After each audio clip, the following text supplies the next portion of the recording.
და პირდაპირ ეთერში ეხლა მე მინდა გადმოვიდე ნიკა თქვენთან დაგვრჩა სულ 10 წუთი და 10 წუთში უნდა ჩავეტიოთ მაგიდაც და დარბაზში ადამიანები რომლებსაც არ უსაუბრია და თქვენ როგორც აი ამ ეკლესიის მთავარ მღვდელმსახურთ ეხლა შეგიძლიათ პირდაპირ ეთერში მღვდელმსახურად გამოაცხადოთ რომელიმე ადამიანი ანუ რიტუალი როგორია ეს მაინტერესებს მოგესალმებით ეპისკოპოსი გერმანე აკეთებს ხოლმე ამას ეპისკოპოსი გერმანია აკეთებს ხოლმე ამას ჰერმან შეგიძლიათ ეხა მაყურებელმა რომ ნახოს ეს დავაანონს ჩვენ როგორ ხდება მარტივი და ისეთი პროცედურა ცოტა ახლოს მიკროფონი არაფერი განსაკუთრებული ძალიან მარტივი პროცედურაა თუ რა თქმა უნდა ეს აი დაუშვათ მე ვარ მსურველი მოვდივარ თქვენთან თავისუფალ ნებაზე ანუ ძალით არავინ გამომიყვანოთ შეგიძლიათ რო გვაჩვენოთ როგორ ხო მან მოვიდეთ კი რომ მოხვიდე და ანუ აი როგორ ხდება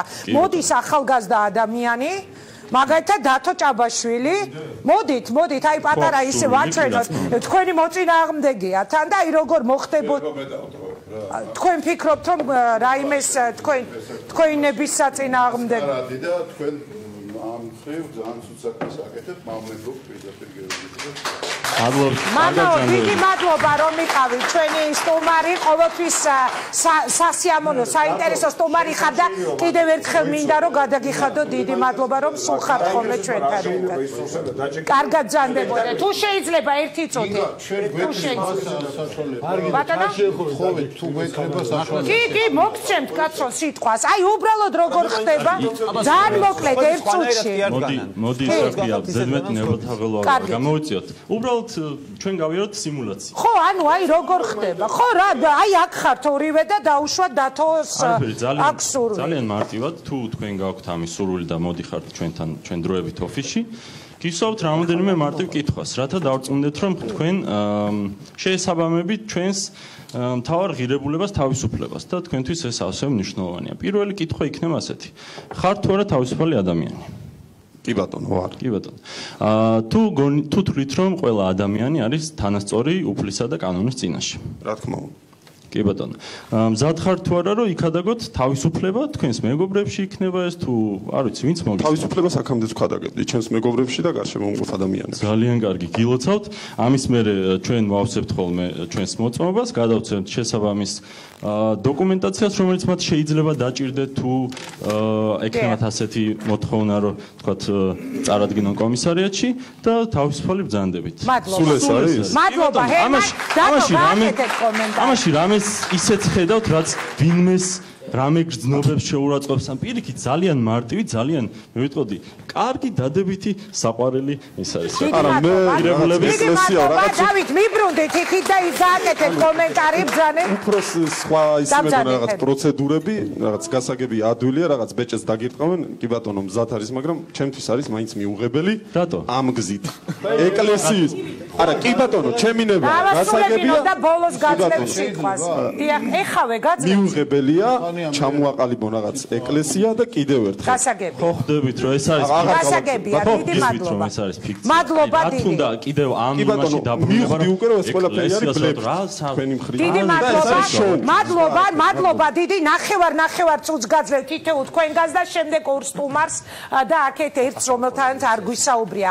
დავიწყოთ თქვენგან გიორგის ის არა პაატა მეჩხუბებოდა წეგან დავიწყე პაატასგან ნახევარი წუთი. უსვენდი მე მგონი ყველაზე ნაკლები დრო სამწუხაროდ იმედია რომ ესე ნუ დავკარგავთ ახლა საყვედურებისთვის დროს ისმენ აქ რა არის იცით მე ერთი რაღაცა მინდა აგერ დავით უთხრა ეხლა გამოსვლა მამა ალექსანდრემაც დატოვა და მე ვაპირებდი იგივე გამეკეთებინა უბრალოდ მინდოდა რომ სიტყვის გარეშე არ დამეტოვებინა ელემენტური დატოვოთ ეხლა მამა ალექსანდრესი მე მოусვენ მამა ალექსანდრე მე რატო ვიძახი აქ თავიდანვე მამა ალექსანდრემ თქვა რომ ის აღიარება ბაპტისტური თუ რაც დააქვეს ამ უკვე არის მართლმადიდებლური ეკლესიიდან გარეთ დგომა და მგონი ეპისკოპოსია ეს ახალგაზრდა კაცი მას მიმართა და კი მე ვარო და ამ დროს დაბნება იყო მისი მხრიდან და თუ ამ ადამიანებს უნდათ ჯარიდან დაახსნა თქვათ იმ მონურიდან მე არ ვსაუბრობ მეანზირო სისტემა ვარგა თუ არ ვარგა უამრავი რაღაცაა გასაკეთებელი ამაში ორი აზრი არსებობს მაგრამ თუ უნდათ მამა ალექსანდრემაც ბრძანა რომ საპატრიარქოშიც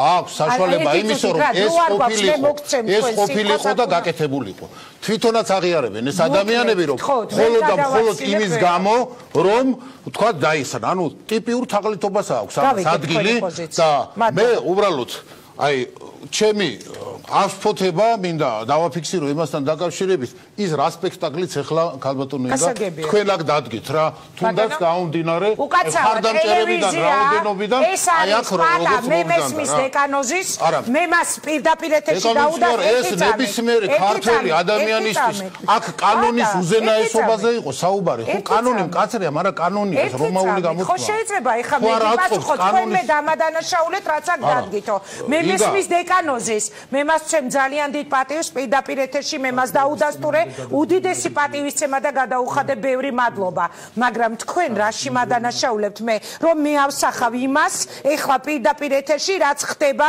გირჩის ოფისში სადაც მიდიან ახალგაზრდები და მაგრამ ისინი თავისუფლებიან საჯარო სამსახურში საჯაროდ გამოსაფეთ ეს ტელევიზია ეს არის ჩაღლითობა ტიპიური ამათხრიდა ტელევიზია კი ბატონო ეს ტელევიზია ნიშნავს ამ სიტყვის დეფინიცია ეს არის იმის ასახვა აქ რაც დაიდგა სპექტაკლი დავარქვა თუ გნება თუ რაღაც მოდელირება